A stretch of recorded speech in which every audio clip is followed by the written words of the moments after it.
अस्सलाम वालेकुम दोस्तों, उम्मीद करता हूँ आप सब लोग खैरियत से होंगे। तो चले अपने टॉपिक की तरफ बढ़ते हैं। दोस्तों, इंडिया फ्रांस से 114 नए राफेल लड़ाका तैयारे खरीदने की $40 बिलियन की तारीखी डील को हतमी शक्ल देने के करीब है। याद रहे, इंडिया के पास पहले से 36 राफेल मौजूद हैं और अब इस नई डील के बाद इनके पास टोटल लगभग 150 जदीद तरीन 4.5 जनरेशन फाइटर इनकी एयरफोर्स में शामिल हो जाएंगे। ये सिर्फ तैयारे नहीं है, ये पूरी फ़ज़ाए जंग का नक्शा बदलने वाली मशीन है। दोस्तों, सवाल ये है दोस्तों कि पाकिस्तान जिसकी मईशत पहले ही दबाव में है, इसका क्या जवाब देगा। एक तरफ $40 बिलियन का खर्चा और दूसरी तरफ हमारे महदूद वसाइल। क्या हम चुपचाप बैठकर ये मनाज़र देखते रहेंगे या फिर पाकिस्तान एयरफोर्स अपनी पुरानी वाली स्ट्रेटजी यूज़ करेगी, यानी दुश्मन को वहाँ मारो जहाँ वो सोच भी ना सके। आज हम बात करने वाले हैं पाकिस्तान के कैसे साइलेंट किलर जवाब के बारे में, जो पुराने मिराज 3 और मिराज 5 तैयारों को 21वीं सदी का मुहल्लिक तरीन शिकारी बना सकता है। इस जवाब का नाम है दोस्तों ग्रिफो ई हेक्सारिडार। दोस्तों, ये कोई कहानी या अफवाह नहीं है, बल्कि ताज़ा तरीन डिफेंस रिपोर्ट कंफर्म कर चुकी है कि इस प्रोजेक्ट पर काम शुरू हो चुका है। आज की इस वीडियो में हम बारीकी से समझेंगे कि ग्रिफो ई रेडार आखिर में है क्या और ये राफेल के रेडार से कैसे टक्कर लेगा। पाकिस्तान एयरफोर्स क्यों नए तैयारे लेने की बजाय 50 साल पुराने मिराज पर पैसा लगा रही है, और क्या वाकई ये अपग्रेड इंडिया के S-400 और राफेल का तोड़ बन सकती है। तो दोस्तों, वीडियो को एंड तक ज़रूर देखिएगा क्योंकि आज की वीडियो बड़ी इंटरेस्टिंग होने वाली है। तो दोस्तों, इससे पहले हम नए रेडार पर बात करें, हमें ज़रा पीछे जाना होगा। ये पुराने मिराज तैयारे जो 1967 से पाकिस्तानी फ़िज़ाओं का हिस्सा है, लोग इसे बूढ़ा शेर कहते हैं, लेकिन ये शेर आज भी धाड़ने की सलाहियत रखता है। 1990 की दहाई में जब अमेरिका ने पाकिस्तान पर पाबंदियां लगाई थी और दोस्तों F-16 मिलना बंद हो गए थे, जब पाकिस्तान ने प्रोजेक्ट रोज़ शुरू किया था, उस वक्त हमने इस पुराने लोहे के ढांचे में नए दिल और दिमाग लगाए थे। उस वक्त हमने लगाया था ग्रिफो M3 रेडार। लेकिन दोस्तों, वक्त बदल चुका है। ग्रिफो M3 की रेंज सिर्फ 75 किलोमीटर थी। आज के दौर में जहां बियॉन्ड विजुअल रेंज जंग होती है, वहां 75 किलोमीटर का रेडार लेकर जाना खुदकुशी के बराबर है। राफेल के अंदर दोस्तों 150 किलोमीटर से ज़्यादा देख सकते हैं, इसीलिए पाकिस्तान को एक क्वांटम लीप की ज़रूरत थी। अब वो लीप अब ग्रिफो ई की शक्ल में आ रहा है। सोचे वही पुराना मिराज, लेकिन अब उसकी एक आंख ऐसी लगने वाली है जो दुश्मन को 157 किलोमीटर दूर से देख लेगी।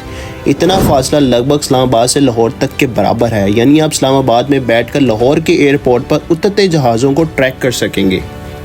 दोस्तों, अब ज़रा टेक्निकल को जानते हैं। आखिर ये ग्रिफो ई है क्या भला। ये इटालियन कंपनी लियोनार्डो का बनाया हुआ जदीद तरीन हेक्सा रेडार है। पुराना रेडार में एक डिश होती है जो घूमती थी, बिल्कुल पुलिस की सर्च लाइट की तरह। जब तक डिश घूम कर वापस आती थी, दुश्मन अपनी जगह बदल चुका होता था।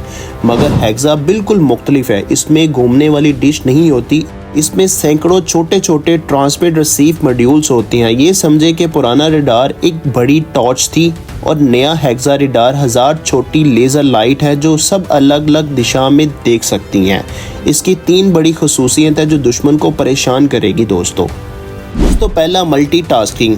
ये रेडार एक वक्त में 24 टारगेट को ट्रैक कर सकता है। अगर इंडिया अपना 20 तैयारों का बेड़ा लेकर अटैक करे तो मिराज अकेला उन सब पर नजर रख सकता है और उनमें सबसे ज्यादा खतरनाक को सिलेक्ट करके मिसाइल मार सकता है। दोस्तों, सेकंड की बात करूं तो स्टेल्थ LP है। ये लो probability of intercept technology use करता है। आसान अल्फाजों में, जब पुराना रेडार चलता था तो दुश्मन के जहाज में वार्निंग भेजी जाती थी कि कोई मुझे देख रहा है, लेकिन ग्रिफो ई दुश्मन को देख भी लेता है और दुश्मन के वार्निंग सिस्टम को पता भी नहीं चलता। थर्ड पे आता है दोस्तों गैलियम नाइट्राइड। लियोनार्डो की वेबसाइट के मुताबिक ये radar gallium nitride technology use करता है। ये वही टेक है जो दुनिया के सबसे महंगे रेडार में होती है। इससे रेडार गर्म कम होता है और जैमिंग प्रूफ हो जाता है। इंडिया अगर इलेक्ट्रॉनिक वारफेयर करे तो ग्रिफो ई उसे बर्न थ्रू कर देगा। अब आते हैं दोस्तों सबसे बड़े सवाल पर, पाकिस्तान नए जहाज क्यों नहीं ले सकता।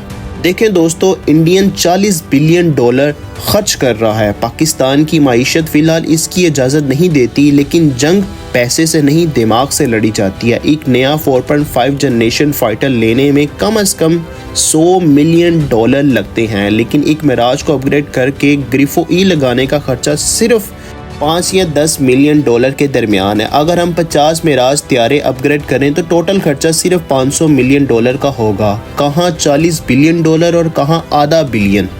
इसे कहते हैं एसिमेट्रिक वॉरफेयर। तो दोस्तों तस्वीर बिल्कुल साफ है। इंडिया बेशक तादाद बढ़ा रहा है लेकिन पाकिस्तान टेक्नोलॉजी और टैक्टिक्स से जवाब दे रहा है। ये ग्रिफो ई प्रोजेक्ट पाकिस्तान की स्ट्रेटेजिक सोच का मुंह बोलता सबूत है।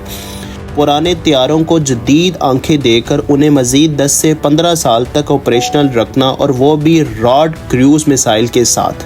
हाँ, ये चैलेंज ज़रूर है कि 50 साल पुराना एयरफ्रेम को मेंटेन करना मुश्किल होता है, मगर कामरा के इंजीनियर पर पूरी दुनिया का भरोसा है जो पहले भी नामुमकिन को मुमकिन कर चुके हैं। आखिर में ये कहना चाहूँगा दोस्तों कि हथियार बेशक ज़रूरी हैं लेकिन उन्हें चलाने वाला ईमान और जज्बा सिर्फ पाकिस्तान के पास है। दोस्तों क्या आपके ख्याल में ये अपग्रेडेड मिराज इंडिया के राफेल का मुकाबला कर पाएंगे या हमें मजीद J-10C लेने चाहिए? तो कमेंट में अपनी राय का इजहार ज़रूर करेगा। तो दोस्तों आज की वीडियो के एनालिसिस बस यहाँ तक की थी। उम्मीद करता हूँ आपको वीडियो पसंद आई होगी, तो इसको लाइक करें, अपने दोस्तों के साथ शेयर करें। मिलती है अगली वीडियो में, तब तक के लिए अल्लाह हाफिज़।